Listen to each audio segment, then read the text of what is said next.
আরে বেটা, আজকের আবহাওয়াটা অনেক সুন্দর, হালকা বৃষ্টি পড়ছে, চল ছাতা রেখে খেলি। বাবা, আজকে আমার জন্মদিন, আজকে আমাকে নতুন জুতা কিনে দিবে? আরে বেটা, আমার কাছে যা টাকা ছিল তোকে তো জামা কিনে দিয়েছি, জুতা কিভাবে কিনে দেব? বাবা, আমিও ওই গাড়িতে উঠবো। ম্যাডাম, আজকে আমার মেয়ের জন্মদিন, ওর কথাটা রাখেন। আরে কি করব বেটা, আজকে ওর মেয়ের জন্মদিন, ওকে কি গাড়িতে উঠাবো? আরে তোর বাবাকে বল এমন একটা গাড়ি কিনে দিতে। বাবা বাবা, তুমি এমন গাড়ি কিনে নাও। আরে বেটা, আমাদের কাছে তো এত টাকা নাই। আরে একটা জুতা কিনতে পারে না, এত দামি গাড়ি কিনবে কিভাবে? যা এখান থেকে। আরে চল বেটা।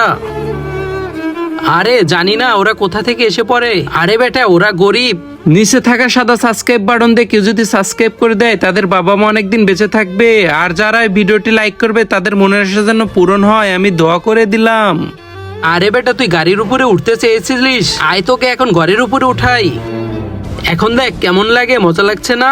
আরে মা, আমি ওই ঘরের উপরে চড়তে চাই। আরে বেটা, তুই তো গাড়ির উপরে বসে আসিস, ওখানে গিয়ে কি করবি? না মা, আমি যাবো। আচ্ছা আচ্ছা, চল। আরে ভাইয়া, আমার ছেলে একটু উঠতে যাচ্ছে, ওখানে একটু নিয়ে নেন। আরে কি বলিস বেটি, ওদেরকে উঠে নেব? না বাবা, ওদেরকে উঠাবে না। তুই তোর মাকে বল এমন একটা ঘর বানিয়ে নিতে। ম্যাডাম, এর জন্যই বলে একের অপরকে মজা নয়, সাহায্য করা উচিত। নেমায় বেটা, বৃষ্টি চলে আসবে।